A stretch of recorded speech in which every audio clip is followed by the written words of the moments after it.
How to fix T-Mobile mobile data not working. So first of all, you can simply turn your airplane mode for 10 seconds and then turn it off again. This refreshes your connection to the network. After that, restart your phone and make sure mobile data is also turned on. Also check that you haven't reached your high-speed data limit. You should even remove your SIM card, inspect it for any damage, reinsert it securely, or try an eSIM refresh if your device uses one.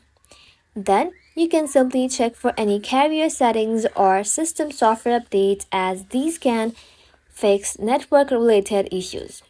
If your mobile data is still not working, you can reset your network by tapping on General, tap on Transfer or Reset iPhone. Tap on Reset, then select Reset Network Settings. Just keep in mind this will remove your saved Wi-Fi, network, and Bluetooth connection. Thank you all for watching. If this video was helpful, consider subscribing to our channel and liking this video.